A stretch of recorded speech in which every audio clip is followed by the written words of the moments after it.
Some good lemonade right there. Woo! Ladies and gentlemen, welcome back to another broadcast. I see you, fam. I'm about to let you in 1 second. Ladies and gentlemen, my name is CJ Kyles, the High Value Nurse. And we are here once again, one more time. And I have come back. And one of the most important things is that you could have been anywhere. And I do mean anywhere in the world, but you right here with a player. And I graciously and humbly appreciate that. Let's get right into the game. I'm going to be talking about circumstances versus lack of hustle. But before I get into that, I would like to invite all of you to like, comment, subscribe, hit that notification bell so YouTube can know that we're doing some good stuff over here. And they'll push it out to more people. And shout out to Chris. She should be coming back soon.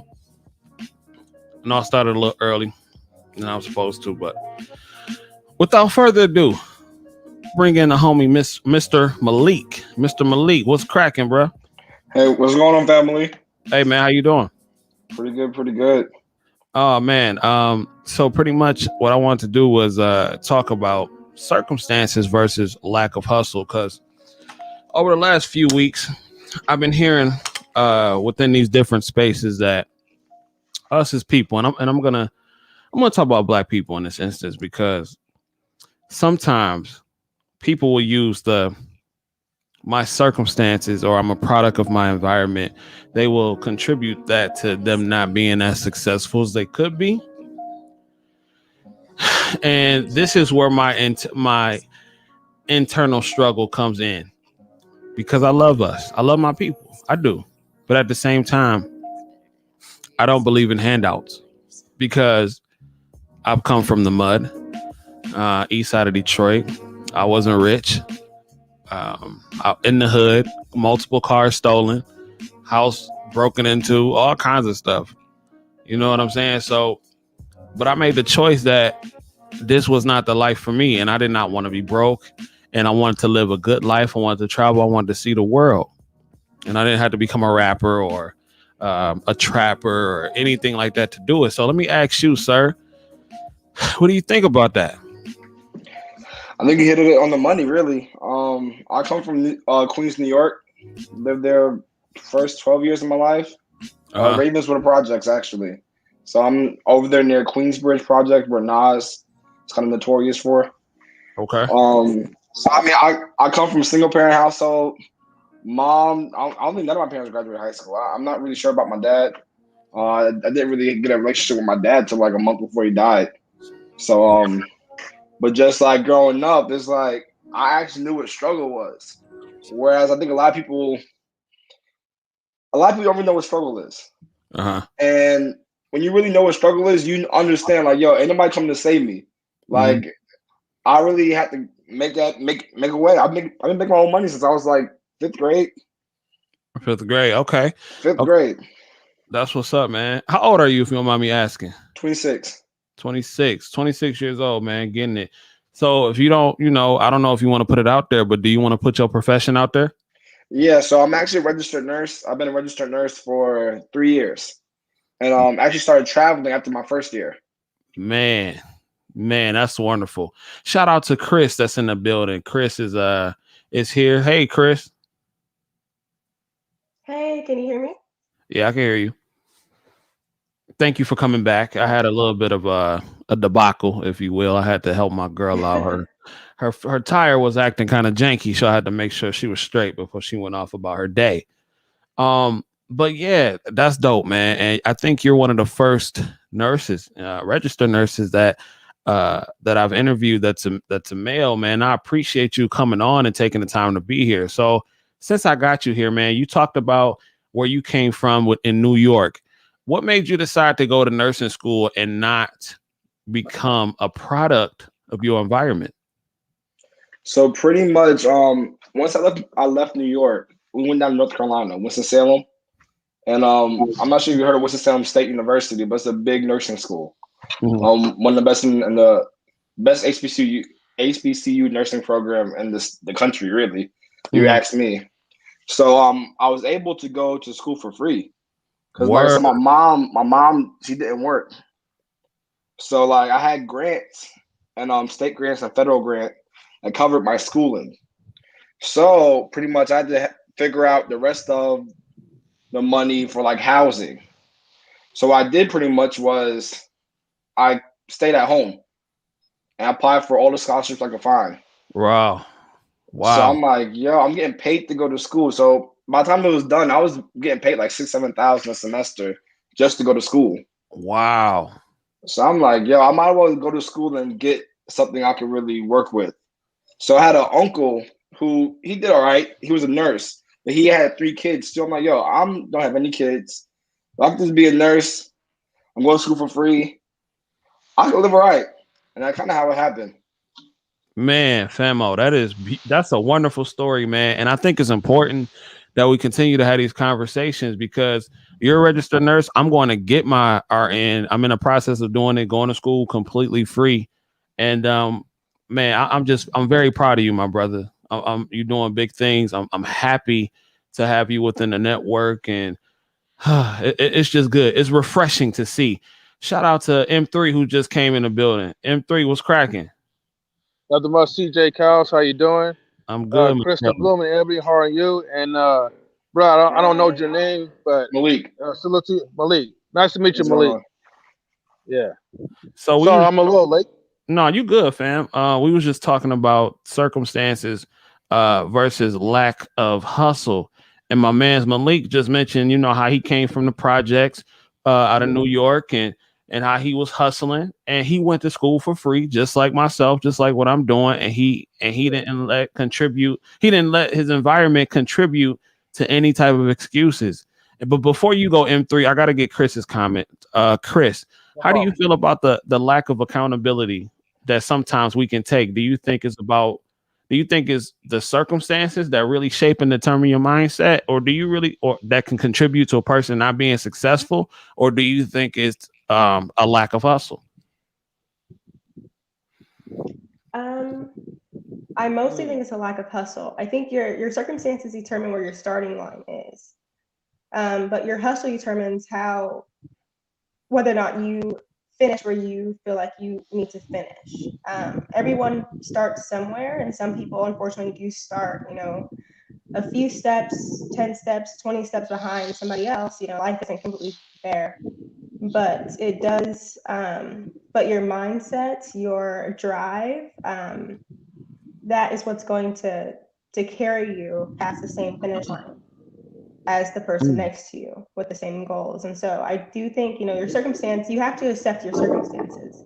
You can't just ignore them, because there are going to be certain opportunities that you have to work harder to find, because the opportunities are available.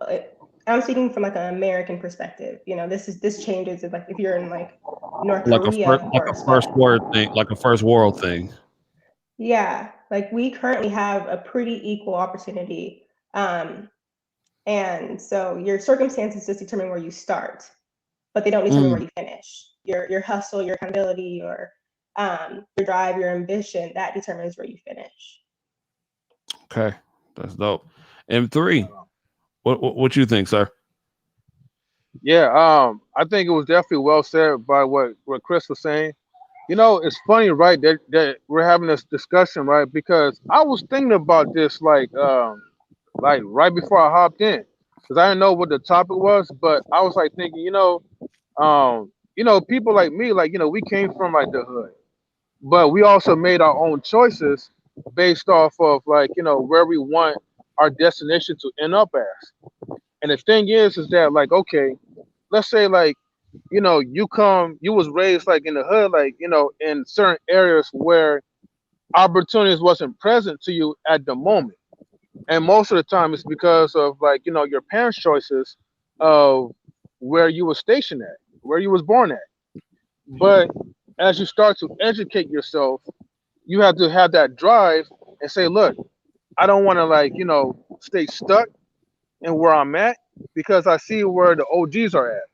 I see where the other folks that decided to have this victim-minded mentality and say, you know what, because the white man is not offering me this, or this person is not offering me this type of position, then let me go ahead and do what other people are doing in the hood. But the choice is yours, basically. You got to make your own choice. If you want to succeed, if you want to grow, if you want to get that nurse money, you know, like CJ is doing right now. Nurse gang money. Yeah, nurse game. Yeah, that was a good song though. But you gotta put the effort into it. Yes, you know, you have to work harder. You know, life is not designed to be fair for you, especially like, you know, based off your upbringing and where you're stationed at. Not everybody's blessed and fortunate to just have like parents that could just like pay for like our car's tuition and all that. You got to find ways of how to kind of get into the system where you elevate yourself and get yourself out of it, if that makes sense. No, I see what you're saying. I see what you're saying. And for the people who are just tuning in, if you would like to call in, the calling number is going across the screen. 313-427-9846. 313-427-9846. Go ahead and call in. State your opinion so the people can hear it. But shout out to Snuggles in the building. Snuggles is very loyal, even though Snuggles be coming in with the book questions. But shout out to Snuggles. Snuggles be on every live, and I gotta give it up to Snuggles. Snuggles, call in. I would love to hear what you sound like. But yeah, anyway. So I just, like I said, man, I got 3 professional people on this line. You know what I'm saying? And I just think I agree with what Chris said. Sometimes you cannot forget about the circumstances and the cards that you were dealt. But I don't want to lean on them too much, because I do understand that sometimes us as American Black people, we do have a unique situation in front of us. But in 2021, I'm not going to lie to you. You can do anything that you want to do. I mean, I got 3 examples right here. You know what I'm saying? Like, you can literally do anything you want to do. And I'm not going to say that racism, I will call in, but what had happened was, oh, she's funny. I'm not going to say that racism doesn't play a part of certain situations, but I do think sometimes we lean on that just a little bit too much, because racism didn't stop Tariq Nasheed from raising $1 million. That didn't stop him. It was the power of his empowerment of his people. You dig what I'm saying? So racism didn't stop my man Malik from becoming an RN, registered RN. He's been one for 3 years, right? He's been an RN for 3 years and 3 years, 26 years old, getting it out the mud. Now you traveling. So, you know, I mean, it don't stop nothing. And sometimes I really do feel like we lean on that too much. But let me ask y'all this. Do you feel like our Conrads that we came up with sometimes, like in the hood? I had a lot of friends in the hood that I grew up with, and a lot of them didn't make it. Some of them are dead. Some of them are in jail. Some of them are still on the same block that we were at when we were 10, 12, 13, 14, 15 years old. So do you think some people are scared to move on because they don't want to leave the homies behind? I'll start with let me start with Malik. I think at a certain age you feel bad for leveling up, but after a while, it's like, am I going to stop myself from leveling up to like keep up with everybody else, or am I going to just keep going up? And I think a lot of us, we're scared to be uncomfortable. I think you grow when you're uncomfortable. Mm-hmm. Whereas I had these conversations with my little cousin, because he's in that age where he's like 20 and he's in school and stuff, but all his other friends are just smoking weed, playing video games all day. Yeah. Might work like a little fast food job, and he's at that weird stage where he's trying to be loyal to the people he came up with. Yeah. Whereas, like, yo, once you graduate, you're going in a whole different socioeconomic class. Like, yeah. Like, the things you want to do, your friends can't do. Like, there's a reason why you have a passport, your other friends don't. What, like, man? You preaching to the choir right now. You preaching to the choir right now. And then back to your last point, I kind of wanted to go in on it a little bit. Go ahead. So I think everybody, we get good at what we do the most. Mm-hmm. Whereas, like I said, I grew up in New York City. I single parent home. My mom, she maintained us. Like I mean, granted, like I should have been raised. She maintained us. We grew up on a basketball court. We grew up playing sports, which is why I think a lot of us grow up like that. A lot of us grow up inside a rec center, inside a YMCA. We go to school, we go to YMCA after, stay there all day. Yeah. Or you run around the neighborhood with your friends. Yeah. Which is why I don't think it's a direct correlation to why we dominate sports.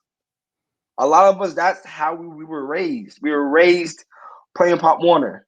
Yeah. We weren't raised doing like Jewish people that have like financial camp and things like that. It's like I'm just a big believer in whatever you put your hours in is gonna yield something that you're gonna see 20 years later. I agree. Chris, do you think sometimes our friends and the people we came up with, do you think sometimes that holds us back from being successful because we want to maintain some sort of stupid ass loyalty to staying in poverty? What do you think? I think they can. The only situation I can think of is my mom's situation. So my mom lived in South Central California.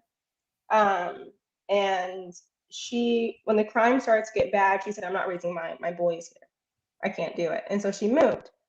And her family basically looked down at her because they felt as though she was acting sedity, that she was acting as though she was better than them because she decided to leave LA to raise her kids in a safer area so they can have more opportunities. And so I do think that if my mom was in a mindset where she wanted to just please them, where she wasn't thinking logically, she probably would have stayed. She probably would have stayed because she would have been thinking, oh, well, my family, they're not going to talk to me anymore if I make this change. They're not going to approve of me. They're not going to help me if I need help because they think that I think I'm too good. And so I think, I've never experienced, well, I think I probably have personally, and this idea of like the survivor's guilt, I think we were talking about before, like, oh, I'm the one who made it and I don't want to leave my friends behind, but I feel like a lot of it sometimes is our old groups, our old friends, or old, like some family members will make us actually feel the guilt instead of it just coming naturally within us. They will make us feel guilty. They will make you feel as though you're too prideful, as though you think that you're better than them. And it's a really harmful mentality to have. And so, yeah, I totally agree with what you guys are saying, but that was more so the experiences that I've heard of in my family, and that I see today is more so not necessarily my mom feeling guilty or other people in my family feeling guilty, but people actually making them feel guilty for the choices they've made to better the lives of their children. Got you. M3, how do you feel? Can the homies be the reason that we want to stay back out of trying to be loyal? Well, I'll say this, right? Personally, for me, it doesn't apply to me because my mentality is this. I'll give you an opportunity to climb up with me, but if you choose not to, don't expect for me to leave you, to not leave you behind. But in general, yes, you have this stupid mindset where it's well, if I'm not on their level or if I don't dumb myself down, then I'm considered to be like a sellout. And your family, the people in the hood, in the community will make you feel that way because unfortunately they made the choice not to elevate and you're doing well for yourself. So you're going to have people that really in the low key, they're going to be jealous or envy of you because of your success and your drive and determination. So they use that going to be as a shaming tactic to kind of keep you on that same wavelength. Or if you do become successful, they don't want you to forget about them because then it's an easy access for them for you to start giving them handouts. So I'm assuming nobody here grew up rich, and if you did grow up rich, let me know. I just because I don't know. But I want to ask Chris, when you decided to go on your career path, and I know that you gave an example of your with some situations in South Central. When you decided to get into your career path, did you have any pushback from people close in your circle? Um, if I did, I didn't hear them. Like Okay. growing Okay. up, my dad made it very clear. Like growing up, I was told like you're gonna be a doctor, you're gonna be successful, and so I made the decision to be a surgeon by the time I was the age of like 10. And Hmm. I had my specialty down by the time I was 12. And so I think my parents did a really good job of giving us of helping us build a mindset that kind of didn't didn't make us sorry, I'm trying to put my words together.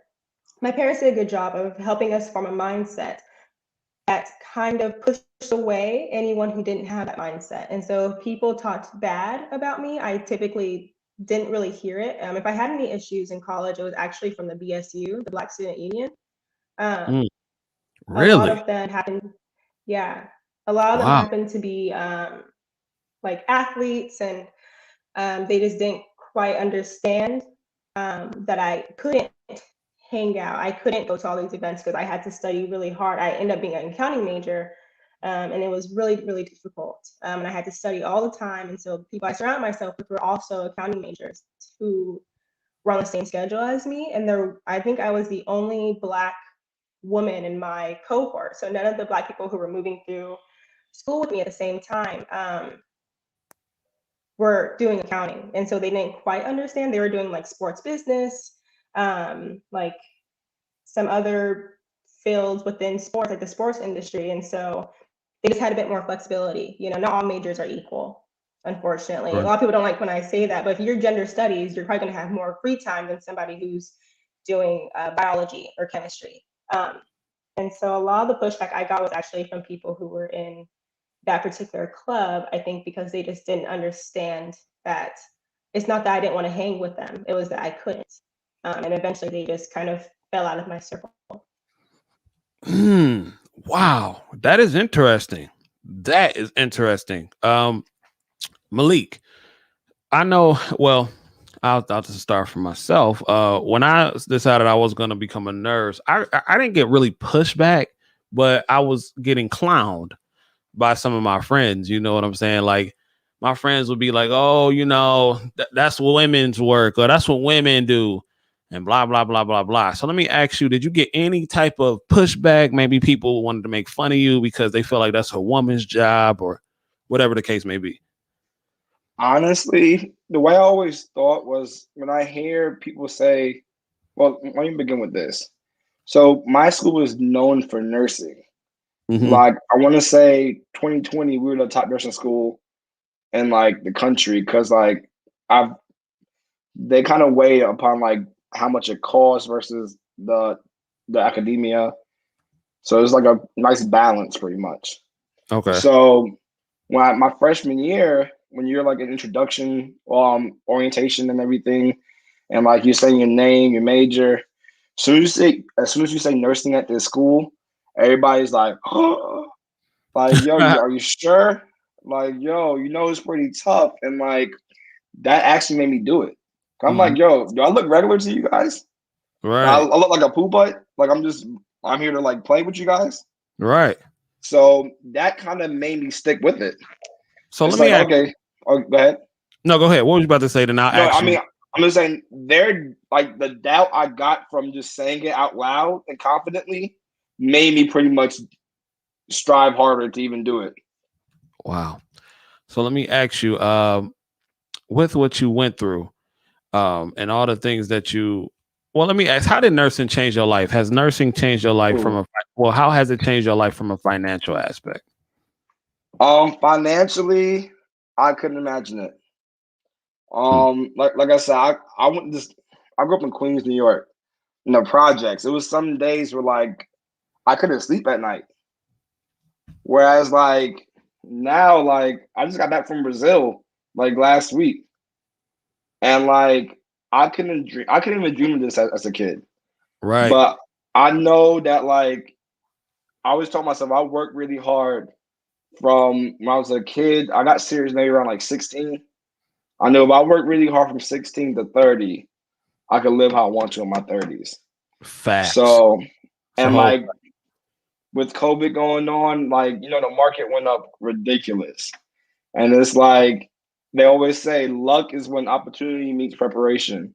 yeah. And I'm I'm paying off my car. I'm probably have my house paid off in 3 years if rates go back to normal. And I'll be completely debt free in 3 years. Like, and that's like my house. But you know what? I did a broadcast yesterday and I was talking about some of the rates before pandemic took off. I knew some of the travel RNs was still getting 4,000, 5,000 a week. You know what I'm Yeah. saying? Way before the pandemic.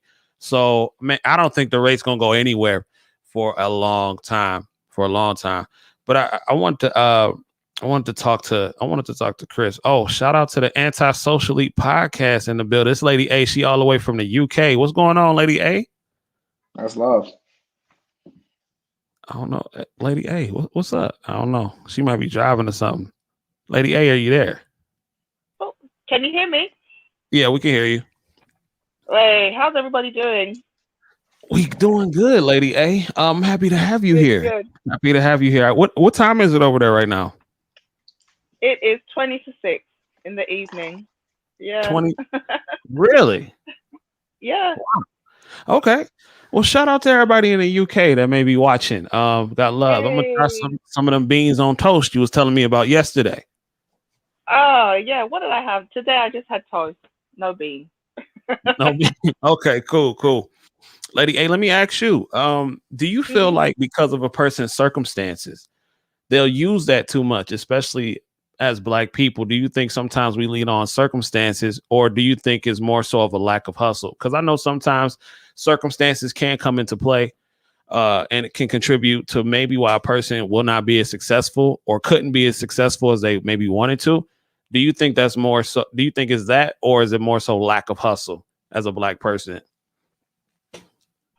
I think it's a combination of both. Uh, Unfortunately, I think a lot of Black people, they have got very much attached to the idea of constantly being oppressed. And I'm one of the biggest pushers of, white supremacy is real. It's a system. There is such a thing as systemic racism, and it disadvantages Black people. But I also feel like sometimes we set ourselves up for failure. I don't know if it's like a fear of success, but there's definitely an attachment, or I feel like we subscribe to behaviors that lead to failure. It's more of a lack of hustle than sometimes a lack of opportunity if you live in the West, because there are a lot of opportunities if you're willing to push yourself. Mm, I agree. 100%, man. And it's just like I said, this is because people argue with me and say, well, CJ, everybody didn't have a father, or everybody didn't come from where you came from, or everybody didn't have the same type of influence. So I wanted to know from the panel, the people that's on here, are some people just born motivated, or is it taught? Does it have to be taught? Do some people just have the instinctual factor of I have to get this done, I have to grind no matter the situation? Or do you think that is something that can be taught later on in life? What do y'all think? I'll start with, let me see. Let's go to Chris, because I think you might have to get out of here, right, Chris, or no? Oh no, I'm good on time. Oh, okay, cool. Go ahead. Well, go ahead. Start Um, us off. I think it's taught. I think humans are inherently lazy. We like the easy route, and there's nothing wrong with that. I think we typically go down the route that's more convenient. Like we could easily walk to the grocery store. Not easily, but we can walk to the grocery store, but we choose to drive. There's so many things that we do just because it makes our lives more convenient, whether it saves time, whether it saves energy, whatever it may be. And so I Right. think that motivation is taught to us by our parents and by life. We reach a point where you learn that you can't just walk into a store and take something. You have to have money. You know, Right. you learn that you can earn all this money, but you have to pay tax at the end of the year. You learn all these things somehow. And so I definitely think motivation is taught to us. And sometimes it's forced on us. And I think it's forced on some more than others. I think there are some people who are born to maintain a certain status. So when you're born, they like royalty, for example, they're born and they know, like, you're not gonna make us look bad in public. This is what you're gonna do. And their entire life is planned for them before they're even born. And so they have to maintain a certain level of motivation, a certain level of drive. If they don't, then they're gonna bring dishonor to their entire family, to an entire bloodline. And I think that there are others who maybe have to learn more so from society and maybe their parents than the people who are in their circle closest to them. Yeah. M3, do you think some people are born hustlers? Do you think I think that's a better way to put it. Are some people born hustlers, or is it taught? It's definitely taught, but the root of it comes from pain. You gotta experience pain in order for you to have an understanding and a comparison to like what it feels like to not have something that you really want to attain, and then learn the steps of how to get it.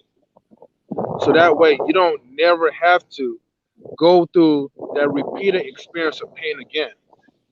That's the way how I look at it. Lady A, is hustling in us? Are we born with the hustle gene, if you will, in us, or do you think that's something that has to be taught? Yeah, I do really believe. One second. Hold on, Lady A, you muted. I'm just rushing. Yeah, I'm just rushing out again. Oh, okay, you good.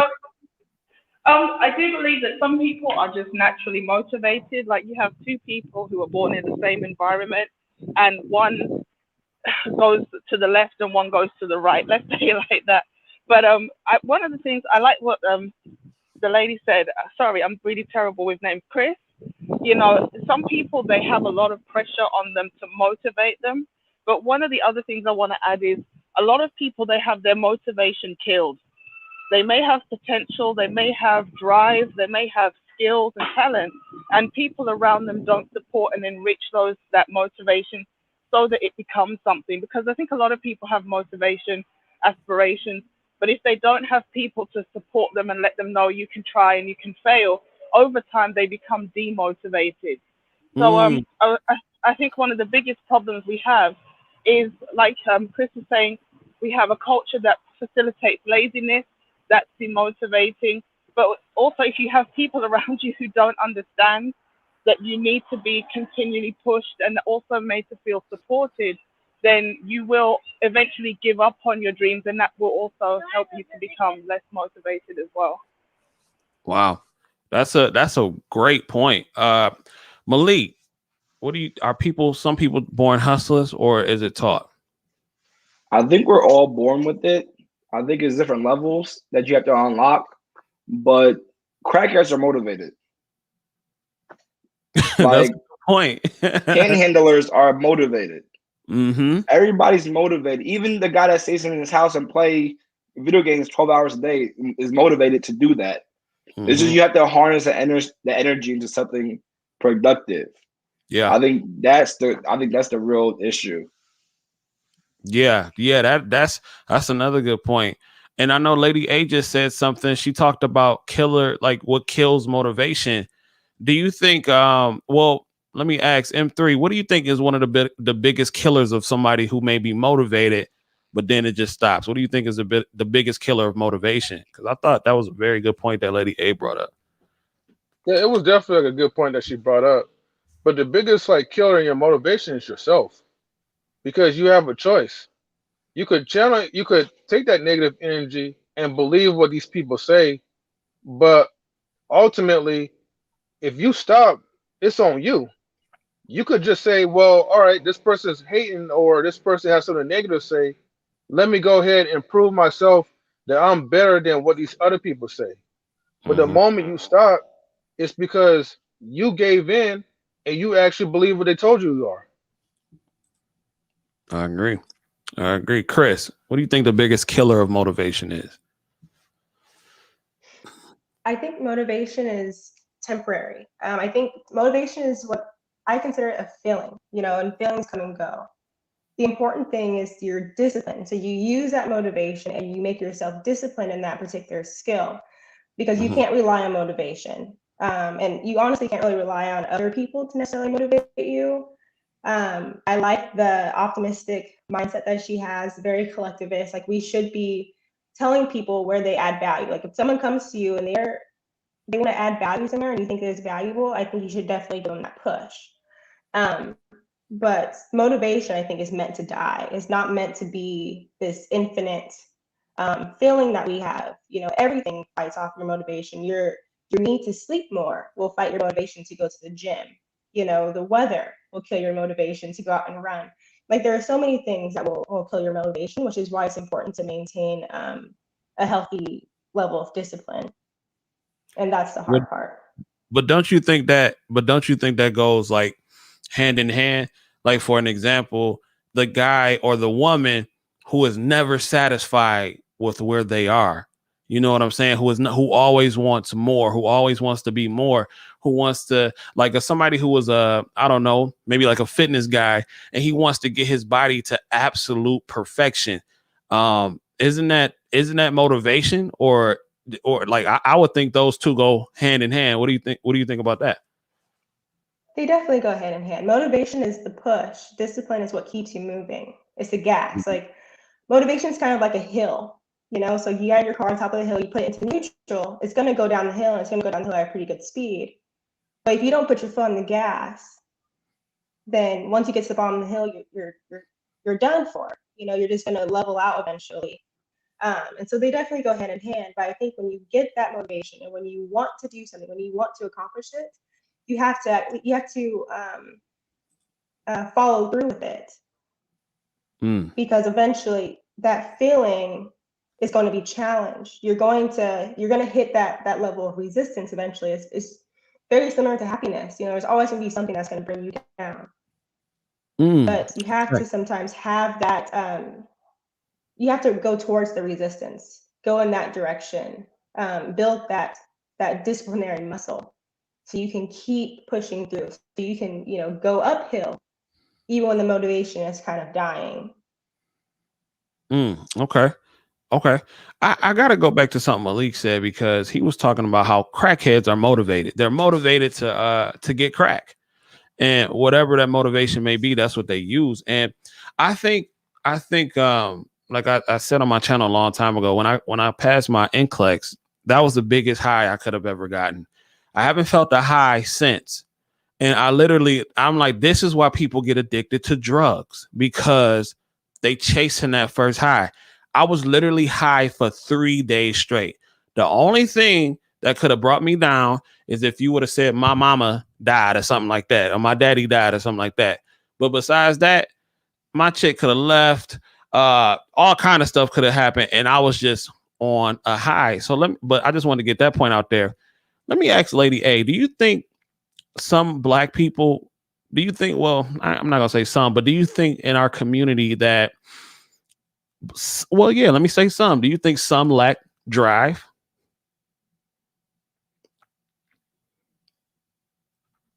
Lady A? Sorry, because I'm on the bus. Oh, it's all good. Yeah, when you say, I wanted to build on what Chris said again about the discipline. In fact, everybody, what they said was really good. Everybody has motivation, but without discipline, it's never going to come to fruition. And when you say drive, I was going to actually say you have to have a why that's big enough. Because on those days when you don't feel like being committed to whatever it is that you said you're going to start, you're going to have a lot of reasons to give up. So being focused on why you're doing something is actually what's going to help you to sustain the motivation when you do start to maybe feel discouraged. And I think a lot of people, they don't have drive because the why is not big enough. Now, for a person who's got an addiction, or they're craving that next high, the why is just to satisfy that urge to get that next hit or whatever. But when it comes on to us who are not addicted to something, work is hard. And you have to have a good reason, a goal in mind at the end, why you started, so that when it does get tough or when it doesn't, And you know what I wanted to say is as well, discipline is sometimes more valuable than motivation, because if you are Mm, not disciplined, if you are unskilled but you are disciplined, you can learn and you can persist, and you haven't failed until you quit.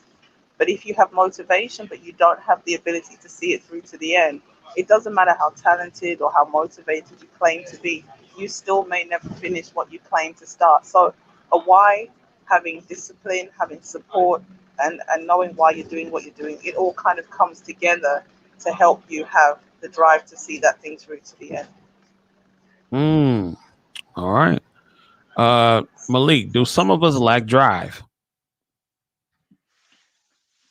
I think a lot of us do, but I think it matters about your circle. I think when your circle kind of enabled you to do that, that's when a problem meets. Because like I mean, all of us get unmotivated sometimes, but you have people holding you accountable to where you don't fall back too far behind. And also I think we gotta work on our mindset. Like I think a lot of us operate from that glass half empty mentality way too much versus half full. Mm-hmm. And that helps me through a lot of my situations. Like I said, I didn't grow up with my dad. And like up until I was maybe like 18, that kind of bothered me. Right. But then when I hit 19, it's like, yo, the best thing you could give somebody is life. Like Mm. my dad gave me life. What else does he have to give me? Like I Wow. can hustle and get the rest. Wow. That's a good And that's a great way to look at it, man. For those who don't have a father, you have a lot of people that are angry, but you literally flipped a situation and you literally turned a negative into a positive. That mindset. Go ahead. I didn't mean to cut you up, but I had to put some respect on your name for that point. yeah, the best thing somebody could give you is life. So it's like anything after that is just a surplus.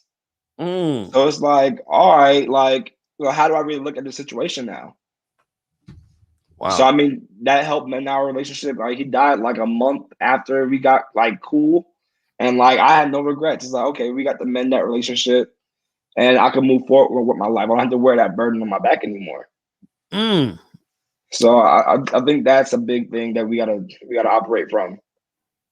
Mm. Okay.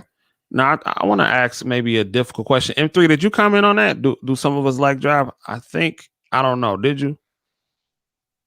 No, no, actually, no, I don't think I answered that question. Okay, go ahead. Um, but I'll just keep it short. Um, I mean, by default, like we don't really have to drive until like we see and understand like what it is that we're searching for. And once we understand what we're searching for, like something that we like, then it's like it's up to us to pretty much like to keep ourselves motivated. I Hmm. mean, yes, people say you are the product of your environment. So if you have people that is constantly pushing you and say, "Hey, man, like don't be like me or whatever," like keep on pushing yourself. Yeah, you're gonna get that boost, that confidence to do something. But then if you're around with a bunch of people that's like, "Oh, well, it's okay to be mediocre," then your drive is gonna deplete. Mm. Okay. Well, I think one of my final questions is going to be a doozy, a doozy, if you will, as the kids will call it. So let me start with Chris. Chris, the Bloomin' Ebony, aka we gonna get her to cuss sometime soon. Are some people meant to be losers? Do you think it's destined for some people to just be at the bottom? Does winners and losers, does that bring a balance to society? What do you think about that, Chris? Um, in a way, yes. I do think that the survival of the fittest. I think it's real. I think it's a real thing. Um, Unfortunately, I think that there are many people who lack the discipline, the drive, the accountability to get past the finish line. If you ignore the consequences, then yeah, you're destined to be a loser. If Mm, you decide to be a drug dealer to hustle. Yes, you have drive. Yes, you're probably disciplined. You probably get up at 6 a.m. to hit your corner every day, like whatever it may be. But if you ignore the consequences of that, then you're going to end up in jail, and your life it could be over from that point forward. I'm not saying all inmates. Once you're an inmate, you're done completely. But you just hurt yourself greatly. And so you have to know your role, and you have to be aware of the consequences of your actions, unfortunately. And I think those people who ignore the consequences can easily set themselves up to lose, easily. Wow. And they will always exist. Yeah. Malik, are some people just born to be a loser? Do winners and losers balance society? Answer the first part. I don't think nobody's born to be a loser. I think I like to look at life like a sport. Like it's only one championship. And I think the best of the best wins. I think you got to give yourself the best chance to win. And I think we make life more hard than it has to be sometimes. It's like you got to count your losses somewhere. That don't be having 100 kids. Don't be going 100K in debt. Like, you got to stop the losses somewhere. But the people who don't do that, they're going to be the losers. It's winners and losers to everything in life. It sounds terrible, but like I said, I think we make it harder than it really has to be. I think once you look in the mirror and you see that we're our own biggest problem, that's when the growth starts. Wow. Yeah. Let me see. Shout out to Lady A. She said sorry for her connection. It's all good, Lady A. I appreciate you taking the time to come up on here.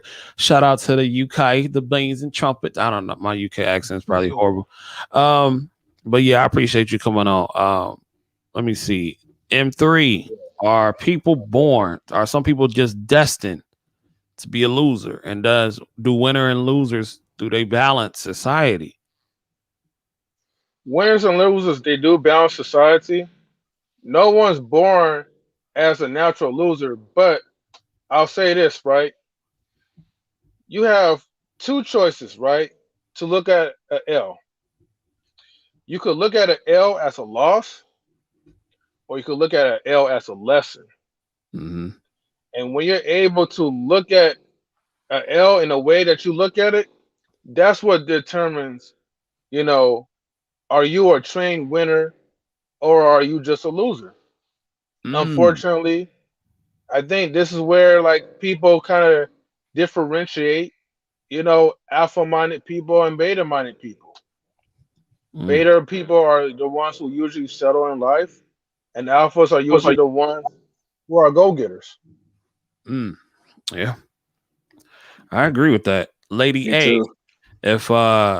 If your connection holds up, Lady A, do you feel like some people are born losers, and do winner and losers, do they balance society? Lady A.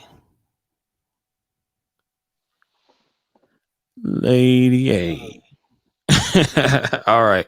I don't know if she's having more connection issues, but yeah, I think that like I said, I wouldn't say that people are born to be losers, not born, but I think some are destined to be losers just from how their mindset may be.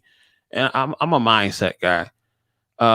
Like I said, my empathy for people who are lazy is like I have none. I have zero tolerance for lazy people, especially lazy men, because like I said, I work in situations to where I see people who cannot move their limbs at all, who cannot move and who cannot do things for themselves at all, but yet they still get up and have a job. They still get up and they contribute to society, and they do it with a smile on their face. And they have some of the worst circumstances that you can possibly think of. The worst, absolute worst, just horrible. But no. I mean, yeah, I can't stand it. But I really do feel that some people are destined to be losers instead of just born to be it. Either you want to win or you don't. Either you want the best or you don't. I mean, I feel like it's that person's choice, though. It's really perspective based, because what may be the fly life and a great life to me may not be the fly life and a great life to them. Some people may be perfectly happy sitting up in their mama's basement, not being anything. You know what I'm saying? So I don't know. But any final thoughts? Anybody want to add? Because I'm about to wrap this thing up because a player has to go to work later on today. So any final thoughts anybody want to add? I'll just go around. Malik? I think it was a great conversation.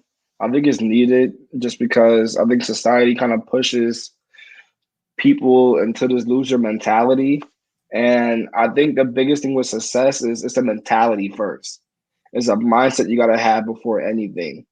And once you get that mindset down to where like it's Uber accountability, it's discipline, it's like what else could I do different to change my results? And once you get that way of thinking down, rather than it's their fault or his fault or it's the dean's fault or it's my counselor's fault. Once you get out of that mentality, only way you can go is up. So I think these conversations are needed because I think it's just not cool to say out loud anymore. Like it's cool to be the victim now. And Yep. I think when you start having conversations and people, the game steam, a lot of people will wake up. 100%. Okay, Chris, anything you want to add? Any last words? I totally agree with Malik. You know, that this victim mentality, I think, is infecting so many people. And you know, a lot of people when they hear the word accountability, it's like a curse word for them. You know, like they just immediately hear fault instead of hearing, no, this is your role. This is the role that you played in that particular situation. It doesn't matter what everyone else did. You can't control what people do. You can control what you do, and you can control what you do moving forward. And you have to accept that the decisions you made got you to where you are, and now you have to ask, okay, where am I going to go from here? What's next? Right. You know, don't make the same mistakes that you made before.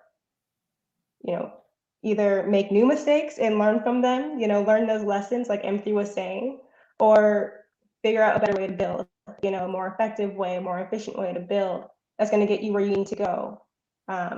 And so, yeah, I totally agree. This was a great conversation. And thank you all. I really appreciate it. Yeah, I appreciate it. Shout out to CKQ in the building. He probably out there grinding, putting in that work. So shout out to you. Shout out to Nurse Nails, saying she's gonna catch the replay. Yes, I appreciate it. Anti-socially says apologies for that. This was a great conversation and much needed. Some people are just lazy, and it starts with the mind and your desire to succeed. Keep up the great work, everyone. Yeah, shout out to Lady A. Make sure y'all go over to the Antisocial Social Elite podcast on YouTube. Lady A be staying on their necks, and I appreciate the work she is putting in over there. So go holler at her. They are over there and they're being dope. So let me see. M3, did you give your final thoughts?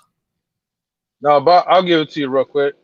Go ahead. So, one, thank you for inviting me to like the live stream. I definitely appreciate you for doing that. Oh, yeah. This definitely was like a good conversation. And my thing is, you have to look at yourself as the common denominator. You know, we are so trapped and so comfortable in being the victim, but we need to understand and break out of our comfort zone and say to ourselves, man, what can I do to be better than what I was a few years ago? Matter of fact, what can I do to be better than what I was yesterday? So we need to start adopting that type of mind frame so we could continue to push ourselves to be better. So once again, thank you guys. And I appreciate you guys' like, you know, insights and all that. All right. Well, ladies and gentlemen, Likewise. I think that wraps up today's broadcast. M3, Chris, and Malik, I'll give y'all a chance to shout out y'all platforms if y'all have them. Well, I know y'all two have them, but Malik, I don't know. Do you have a YouTube or anything like that? No, it's in the works. It's in the works. A little more things. Okay. Probably like November. I'm thinking I should be ready to get up and going.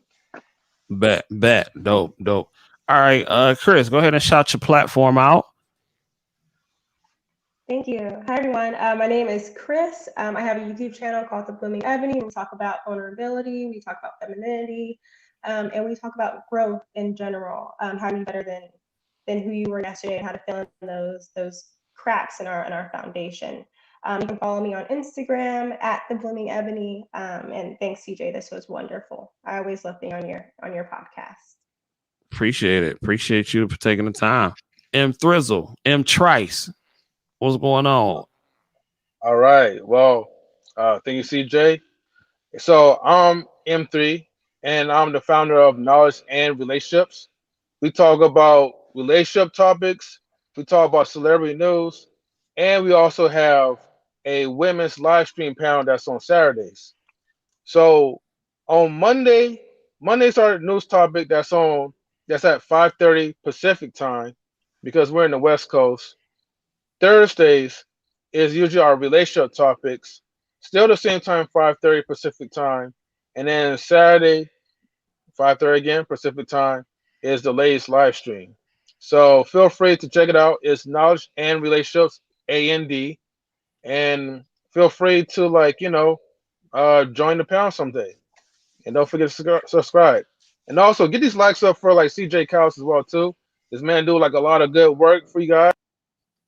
Oh, he just I didn't do that, y'all. Did he get kidnapped? I don't know. I didn't do that. I swear I didn't do that. But shout out to Knowledge and Relationships over there putting in that work. Well, ladies and gentlemen, you know where to find me. But before, I can't let y'all leave yet. Chris and Malik, I got to do something real quick before y'all go. Ladies and gentlemen, if y'all don't know, it is time for the joke of the day. Are y'all ready for the joke of the day? Yeah, I'm ready. All right. Chris, are you ready? Yes, sir. All right. Don't throw those tomatoes at me. Okay.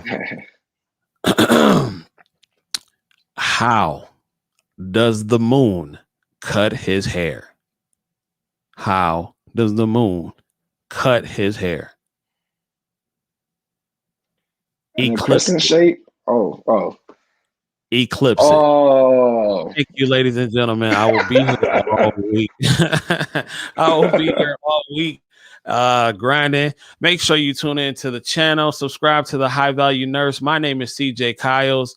And hit that like button, subscribe button, share it with your mama, your daddy, your side chick, your baby mama, stepdaddy, all that good stuff, your doctor. Share with everybody on the planet. I appreciate it. We are growing over here. And that's pretty much it, ladies and gentlemen. And until next time, I bid you adieu. And Malik, I'm gonna chit chat with you too, sir. All right, I bet. All right, peace. We are out.